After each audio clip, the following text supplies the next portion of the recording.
বাংলাদেশ থেকে পাচার হওয়া অর্থ সম্পদের হদিস পেতে যুক্তরাজ্য সরকারের দ্বারস্থ হয়েছে অন্তর্বর্তী সরকার।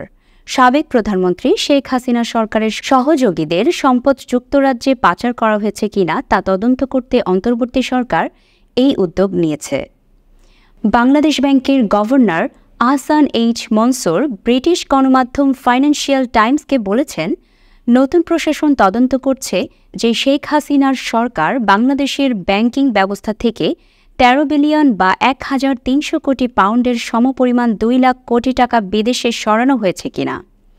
যুক্তরাজ্য সহ বেশ কয়েকটি দেশে বাংলাদেশের সাবেক সরকারের সহযোগীরা সম্পদ গড়েছেন বলে কর্তৃপক্ষ ধারণা করছে। আহসান এইচ মনসুর আরও বলেন, এক্ষেত্রে যুক্তরাজ্য সরকার বেশ সহায়তা করছে। বাংলাদেশে নিযুক্ত যুক্তরাজ্যের হাই কমিশনার বাংলাদেশ ব্যাংকে এসেছিলেন। তারা অনেক কারিগরি সহযোগিতার প্রস্তাব দিয়েছেন। বিশেষ করে শেখ হাসিনা সরকারের সাবেক ভূমিমন্ত্রীর কেনা ১৫০ মিলিয়ন বা ১৫ কোটি পাউন্ডের সম্পত্তির অর্থের উৎস সম্পর্কে বাংলাদেশ জানতে চেয়েছে বলে ফাইন্যান্সিয়াল টাইমসকে জানিয়েছেন আহসান এইচ মনসুর। তিনি বলেন, এসব সম্পদ বাংলাদেশ পুনরুদ্ধার করতে চায়। সেই লক্ষ্যে যুক্তরাজ্য সরকারের সহযোগিতা চাওয়া হয়েছে। আহসান মনসুর বলেন, এই বিপুল পরিমাণ অর্থ প্রধানমন্ত্রীর অজ্ঞাতসারে দেশ থেকে নিয়ে যাওয়া সম্ভব ছিল না। গত ৫ই আগস্ট ছাত্র জনতার অভ্যুত্থানের মুখে শেখ হাসিনা দেশ ছেড়ে ভারতে পালিয়ে যান। তিনি ভারতের কোথায় আছেন তা জানা যায়নি।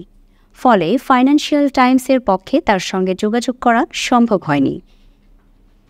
তবে এইসব অভিযোগ যুক্তরাজ্যের স্যার কিয়ার স্টারমারের নেতৃত্বাধীন লেবার পার্টির সরকারের জন্য কিছুটা অস্বস্তিকর হতে পারে।